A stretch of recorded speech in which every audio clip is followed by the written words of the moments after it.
नमस्कार रेडियो मिरमिरे ए उताको ठीक है हैन उता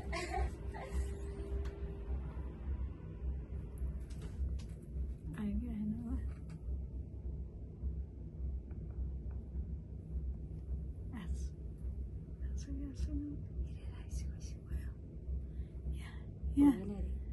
त्यहाँ बिगार्नु भयो के बच्चा जस्तो भयो ठिक छ मेरो आएको क्या छैन अच्छा ए मैले उहाँको फोटो हेरिरहेको छु क्या त्यहाँ अनि फरक भएछ उताबाट उयो मोबाइलबाट एक दुईवटा फोटो नि खिच्दिउँ न है जाऊ रेकर्ड गर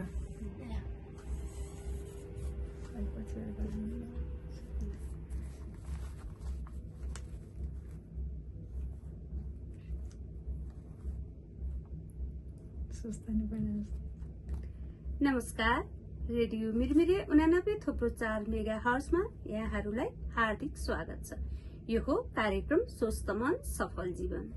हामी दुई मनोविमर्शकर्ता म संगीता सिजापति मेरो साथमा हुनुहुन्छ म रमा पन्थीको न्यानो अभिवादन।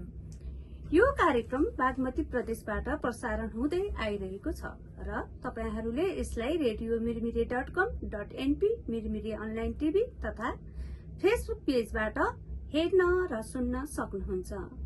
कार्यक्रममा हामीलाई प्राविधिक रूपमा साथ दिइरहनु भएको छ प्राविधिक मित्र राज कपूर महर्जन र रेशमा नेपालीले। यो कार्यक्रम प्रत्येक साताको शनिबार बेलुकी 7 बजेदेखि सुन्न सक्नुहुनेछ। हाम्रो यो कार्यक्रमको उद्देश्य अहिले समाजमा बढ्दो मानवीय असन्तुष्टि, डर, त्रास, चिन्ता जस्ता विषय समेटेर समाधानका विभिन्न उपायहरूका बारेमा हामी चर्चा छलफल गरी सकारात्मक प्रेरणा प्रदान गर्नु हो। हजुर श्रोताहरू, हामी हरेक हप्ता यस कार्यक्रममा यहाँहरूको मानसिक स्वास्थ्य र जीवनका विविध आयामहरूमा कुराकानी गर्ने गर्दछौं। संगीताजी, आज हामीले समाजमा निकै बढ्दै गएको तर धेरैले बुढौलीको सामान्य स्वभाव ठानेर व्यवस्था गरिरहेको एउटा संवेदनशील विषय रोजेका छौं। त्यो हो अल्जाइमर्स। एकदम सही भन्नुभयो रमाजी। हामीले दैनिक रूपमा देख्छौं उमेर ढल्कँदै जाँदा चस्मा कहाँ राखियो, हातको साथ साँचो कहाँ छुट्यो वा भर्खरै भेटेको मान्छेको नाम के थियो भनेर चुक्किनुलाई हामी सामान्य मान्छौं। हजुर, तर यो बिर्सने समस्या यति बढ्दै गयो कि हिजो मात्र भेटेको मान्छेलाई आज चिन्ने गाह्रो हुन थाल्यो र वर्षौंदेखि हिँडिरहेको आफ्नै घर जाने बाटो पनि बिर्सिन थालियो र दैनिक रूपमा खानपान गर्न वा कपडा फेर्न पनि अरूको सहारा चाहिन थाल्यो भने हामी सचेत हुनुपर्छ। यो सामान्य बुढ्यौली होइन, यो त अल्जाइमर्स रोग स्पष्ट संकेत हुन सक्छ। रमाजी, तपाईले त आफ्नो करियरमा यस्ता धेरै केसहरू हेर्नु भएको छ नि हजुर, र परामर्श पनि दिनुभएको छ। धेरै जसो परिवारले बुबा आमाले जानी दुःख दिनुभयो वा दिमाग कमजोर भयो भनेर हामी कहाँ ल्याउँछन्। एउटा सिनियर काउन्सिलरको दृष्टिकोणबाट भनिदिनुस् न, वास्तवमा अल्जाइमर्स हुँदा मस्तिष्कभित्र त्यस्तो के परिवर्तन भइरहेको हुन्छ जसले मानिसको पुरै व्यक्तित्व र व्यवहार नै बदलिदिन्छ? हजुर, धन्यवाद। यो एकदमै मार्मिक र गहन हो। यसले चाहिँ मानिसको पुरै व्यक्तित्व र व्यवहार नै परिवर्तन गरिदिन्छ। यो पाटो बुझ्नु एकदमै जरुरी छ। काउन्सिलिङ सेसनमा आउने परिवारहरूलाई मैले सधैँ सम्झाउने पहिलो कुरा भनेको अल्जाइमर्स मस्तिष्कको एक प्रगतिशील रोग हो। यसको अर्थ यो बिस्तारै सुरु हुन्छ, समयसँगै मस्तिष्कका कोषहरू नष्ट गर्दै अगाडि बढ्छ। वैज्ञानिक रूपमा भन्नुपर्दा हाम्रो मस्तिष्कभित्र एमाइलोइन र टाउ नामक दुईवटा प्रोटिनहरू हुन्छन्। अस्वाभाविक रूपमा यो प्रोटिनहरू जम्मा हुन थाल्छ र यो प्रोटिनले मस्तिष्कका स्वस्थ कोषहरूको सञ्चार मार्ग चाहिँ पुरै अवरुद्ध गरिदिन्छ। जब कोषहरूले आपसमा कुराकानी गर्न थाल्छन् त्यो बेलामा चाहिँ उनीहरूको त्यो ब्लकेजले कुराकानी गर्न अगाडि बढ्न पाउँदैनन्। तिनीहरू बिस्तारै मर्न थाल्छन् र मस्तिष्क खुम्चँदै जान्छ र हामीले सुन्ने गरेको डिमेन्सिया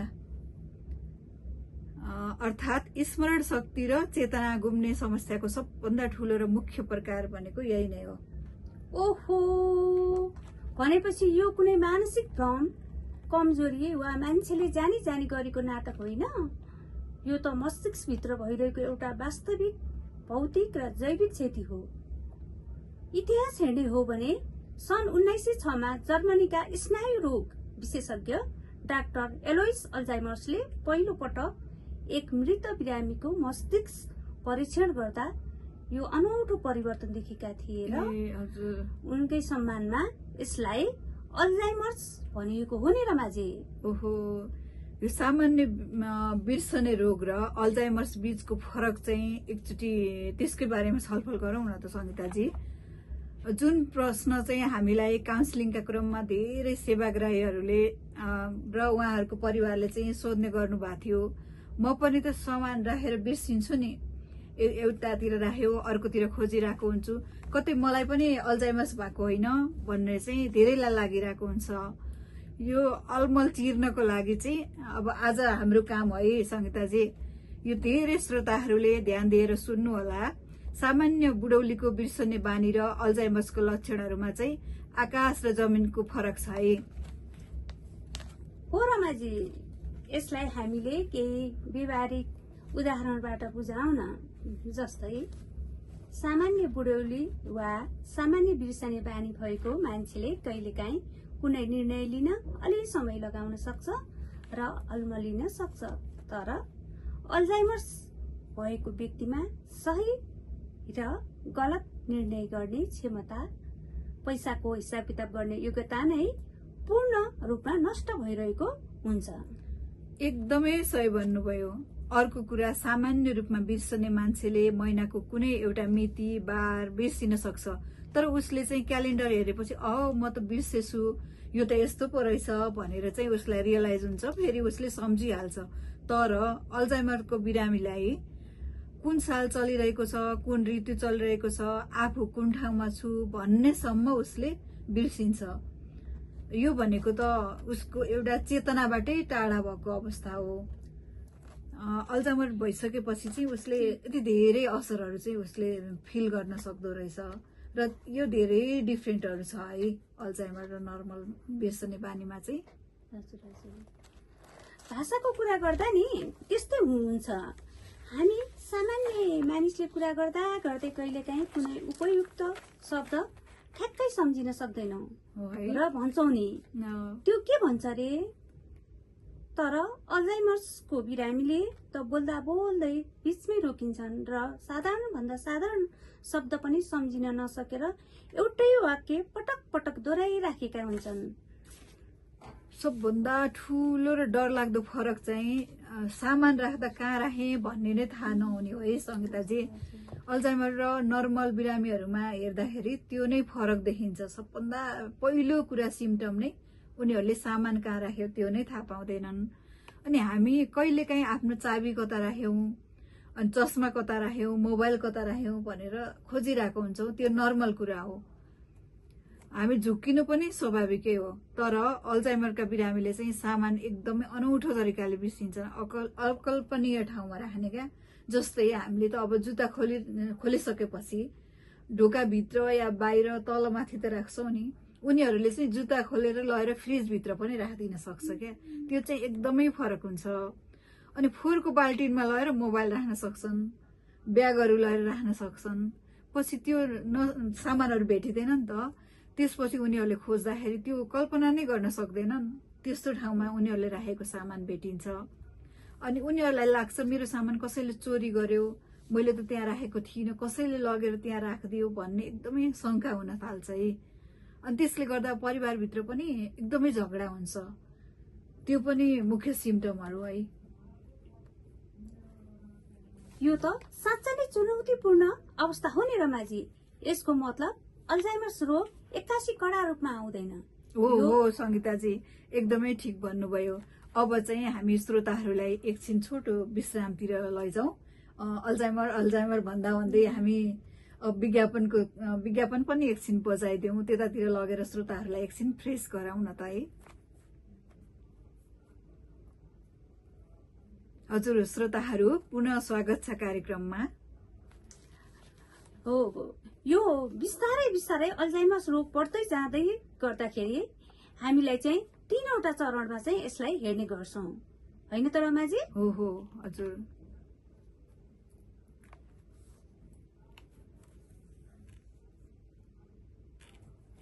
यसका 3वटा क्लिनिकल चरणहरू छन्।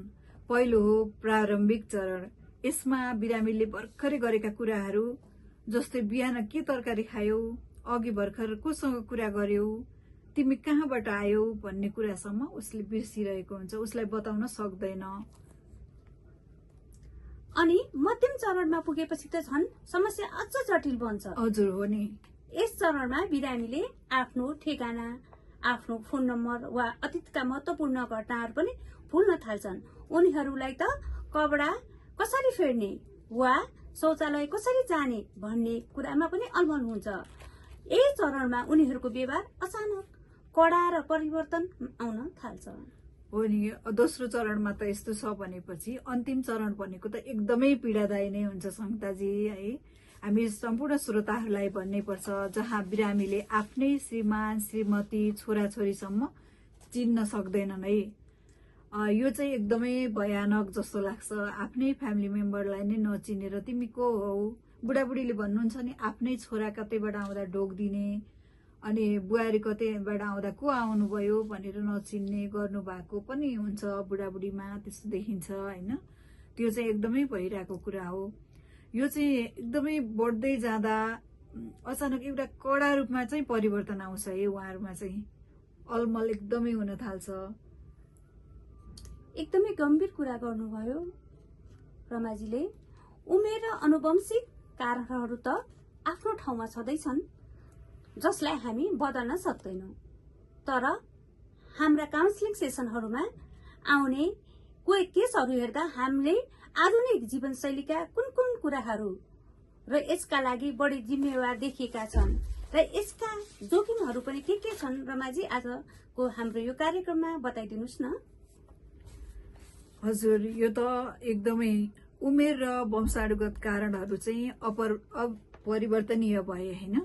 अनि हाम्रा धेरै जीवनशैलीहरूले पनि यसलाई अब बढाउने, घटाउने, मिनिमाइज गर्ने त्यस्तो पनि देखिन्छ। जस्तै उच्च रक्तचाप भएको बिरामीहरूलाई, कोलेस्ट्रोल भएको बिरामीलाई होइन। अनि उहाँहरूमा पनि एकदमै यो मस्तिष्कको रक्त सञ्चारलाई नै पुरै बिगारेको जस्तो हुन्छ, जसले अल्जाइमर्सको जोखिम चाहिँ बढाउँछ है। अर्को ठूलो कारण भनेको चाहिँ मस्तिष्कको निष्क्रियता, सामाजिक रूपमा एक्लै बस्ने बानीले गर्दा पनि यो रोग एकदमै बढ्न सक्छ। मानसिक रूपमा एक्टिभ नहुँदा पनि मस्तिष्कका कोषहरू बिस्तारै मर्न थाल्छन्। अनि त्यसपछि निद्रामा कमी आउँदा आधुनिक जोखिमहरू बढ्दै जाने हुन्छ होइन। आजकल मानिसहरू राति ढिलोसम्म मोबाइल चलाएर बस्छन्। विज्ञानले के भन्छ भने जब हामी गहिरो निद्रामा हुन्छौँ नि तब मात्र हाम्रो मस्तिष्कभित्र भएका कुराहरू हुन्छ नि, जम्मा भएका हानिकारक प्रोटिन र फोहोर मैलाहरू चाहिँ सफा गर्ने काम गर्छ। र यदि निद्रा पुगेको छैन भने प्रोटिनहरू जम्मा हुँदै जान्छ र यसले चाहिँ अल्जाइमरको जोखिमहरू बढ्दै जान्छ है पनि भनिरहेको हुन्छ। र धुम्रपान र मोटोपनले पनि मस्तिष्कका नसहरू चाहिँ संकुचित बनाउँछ है श्रोताहरू। हाम्रो समाजमा नि एउटा ठूलो भ्रम छ नि रमाजी, बुढो भएपछि दिमाग फुस्किन्छ वा सट्किन्छ, यो त सामान्य हो भनेर यसलाई व्यवस्था गर्ने चलन छ। हजुर हजुर। तर हामीले बुझाउनु पर्छ कि यो स्वाभाविक बुढ्यौली होइन, यो रोग हो। र अर्को भ्रम पनि के छ भने नि अल्जाइमर्स केवल वृद्ध वृद्धालाई मात्र हुन्छ। तर रमाजी यो यथार्थमा 65 वर्षमाथिकालाई धेरै भए पनि लगभग 5% बिरामीका रोगीहरू 40 देखि 50 वर्षकै उमेरमा पनि यो रोग लागेको हामीले देख्न सक्छौं, जसलाई हामी अर्ली अनसेट अथवा अल्जाइमर्स भनेर पनि भन्छौं रमाजी। हजुर, पक्कै पनि श्रोताहरू, हामी मनोविमर्शकर्ताहरूले चाहिँ के बुझ्नुपर्छ भने यो रोगले बिरामीहरूको भावनात्मक अवस्थाहरूमा चाहिँ ठूलो धक्का पुर्याइरहेको हुन्छ। जब सुरुको चरणमा हामीले आफ्नो स्मरण शक्ति कमजोर भएको अनुभव गर्छौँ नि, त्यति बेला एउटा गहिरो असहायपन, डरहरू पैदा भएको हुँदो रहेछ।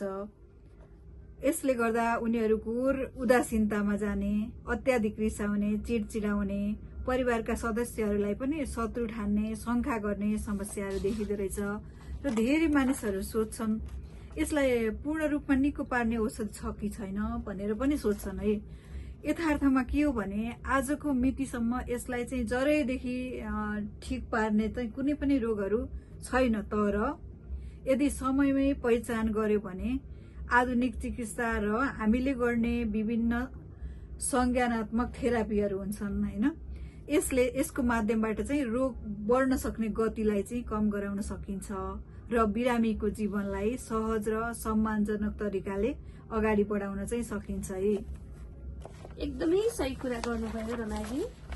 अब कार्यक्रमको अन्तिम पाटोमा पनि अब जाउँ, जुन हाम्रो काउन्सिलिङ विधाको सबैभन्दा संवेदनशील पाटो हो।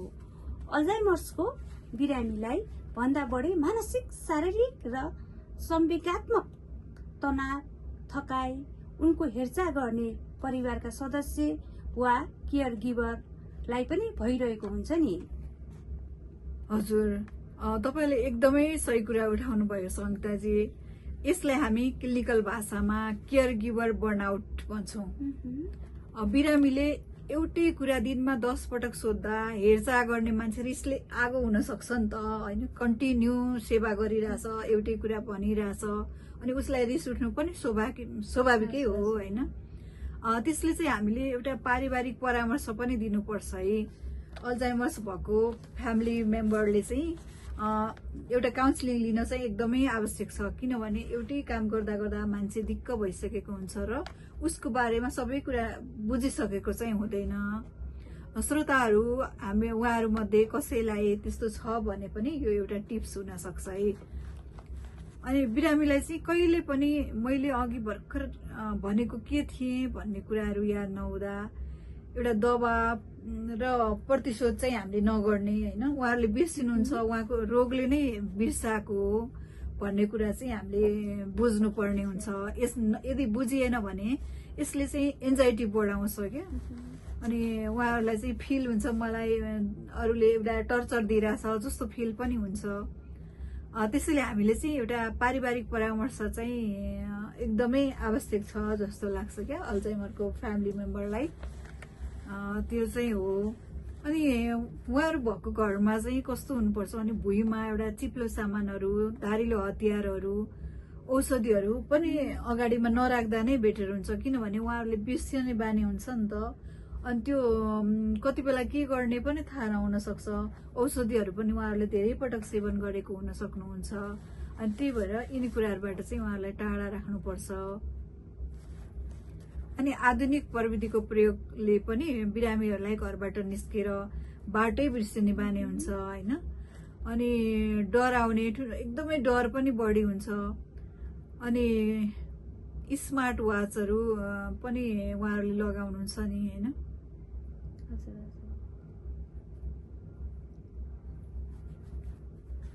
श्रोताहरू, अब पुनः व्यापारिक विश्राम एकछिन लियौँ है त। हजुर श्रोताहरू, अब पुनः स्वागत छ श्रोताहरूलाई। आज हामी अल्जाइमर विशेषमा चर्चा गरिरहेका छौँ।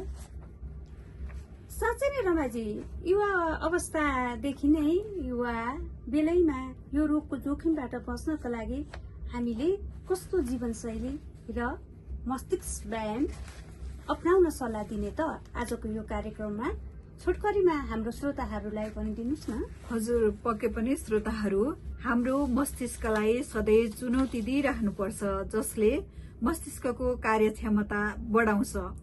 यसका लागि मानिसले चाहिँ एउटा व्यायाम गर्न छोड्नु हुँदैन, कसरतहरू गरिराख्नुपर्छ। अनि दिमाग चलाउने खालको खेलहरू जस्तै बुद्धिचाल, चेस अनि जस्ता गेमहरू चाहिँ खेलिराख्ने गर्ने, वाद्यवादनका सामग्रीहरू पनि प्रयोग गर्न सकियो हैन। अनि आहारमा चाहिँ अलिकति डाइटहरू पनि त्यही अनुसारको मेन्टली स्ट्रङ बनाउने हरियो सागपात, ओमेगा 3 वाला खानाहरू खाने, त्यस्तो गर्दा चाहिँ ओखरहरू, माछाहरू हैन, त्यस्तो फलफुलहरूमा पनि यो दिमागलाई फ्रेस राख्न सक्ने कुराहरू बढी मात्रामा पाउँछ। अनि दैनिक चाहिँ 30 मिनट जति शारीरिक व्यायाम पनि हुनुपर्छ, जसले गर्दा हिँडडुल गर्दा पनि फ्रेस भइन्छ। मान्छेलाई भित्र बसिराख्दा भन्दा बाहिर हिँडडुल गर्दा एकातिर फिजिकली पनि एक्सर्साइज हुने भयो, अर्कोतिर चाहिँ मेन्टली पनि डाइभर्ट हुन्छ र हामी फ्रेस हुन सक्छौँ। त्यो हिँड्नु पनि एकदमै आवश्यक छ, जसले गर्दा मस्तिष्कमा नयाँ नयाँ कोषहरू बढ्नलाई र पुराना कोषहरू रिमुभ हुनलाई पनि सहयोग गर्छ है। साँच्चै नै रमाजी, आजको यो हाम्रो विस्तृत विमर्शले अल्जाइमर्सलाई एउटा फरक र गम्भीर क्लिनिकल दृष्टिकोणबाट बुझ्न र आम श्रोताहरूमा सचेतना फैलाउन ठूलो मद्दत गर्यो भन्ने आशा हामीले राखेका छौँ, होइन त? हजुर, पक्कै पनि। श्रोताहरू, बिर्सने समस्या त कतै अल्जाइमर्स त भएको छैन भनेर चाहिँ हामीले सोच्नुपर्छ होइन। तर अल्जाइमर्स र नर्मल बिर्सने बानीमा त हामीले धेरै कुराहरू बताइसक्यौँ होइन। श्रोताहरूले एकदमै उहाँहरूले चाहिँ अकल्पनीय बिर्साइ हुँदो रहेछ अल्जाइमर्सको पेसेन्टहरूमा भने नर्मल बिर्सिने त हामी सबैको हुन्छ नै। त्यो चाहिँ कुन हदसम्म र कस्तो तरिकाको छ भनेर चाहिँ हामीले बेलैमा आफ्नो रोगको चाहिँ पहिचान हुन जरुरी छ। त्योहरू बेलैमा रोगको पहिचान भयो भने मिनिमाइज गर्न पनि सकिँदो रहेछ भन्ने चाहिँ हामीले धेरै छलफल गर्यौँ नि त, होइन समिताजी? हजुर हजुर। अनि हो, बिर्सने समस्या कतै अल्जाइमर्स त होइन, समयमै पहिचान गरौँ र विशेषज्ञको परामर्श लियौँ भन्ने चाहिँ हाम्रो श्रोताहरूलाई मेन थिम भयो है आजको। हजुर हजुर। आजको लागि कार्यक्रम स्वस्थ मन सफल जीवनको समय यही सकिएको छ। प्राविधिक मित्रलाई धन्यवाद दिँदै हामी दुवै मनोविमर्शकर्ता यहाँहरूबाट बिदा चाहन्छौँ।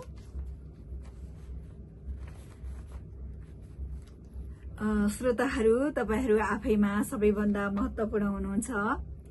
हस्त श्रोताहरू एवं दर्शक मित्रहरू, हस्त आदरणीय श्रोता एवं दर्शक मित्रहरू, यो प्रस्तुतिसँगै हाम्रो आजको कार्यक्रम स्वस्थ मन सफल जीवन आजलाई यति नै। यो कार्यक्रम हेरेर सुनेर तपाईहरू आफ्ना समस्याहरू छन् भने, परामर्श लिन चाहनुहुन्छ भने हामीलाई सम्पर्क गर्न सक्नुहुनेछ। म्यासेन्जर, कमेन्ट वा फोन मार्फत सम्पर्कमा आउन सक्नुहुनेछ। प्राविधिक मित्रलाई धन्यवाद दिँदै हामी आजको कार्यक्रमबाट बिदा लिन्छौँ। अर्को साता नयाँ विषयवस्तुका साथमा पुनः उपस्थित हुने नै छौँ। निरन्तर हामी हजुरहरूको साथमा नै छौँ। जिज्ञासा राख्न चाहनुहुन्छ वा विशेष पर्सनल काउन्सिलिङको लागि हामीलाई भेट्न चाहनुहुन्छ भने 98 41 69 36 11 98 40 30 41 63 मा सम्पर्क गर्न सक्नुहुनेछ। स्वस्थ रहनुहोस्, सकारात्मक रहनुहोस्। धन्यवाद, नमस्कार। नमस्कार।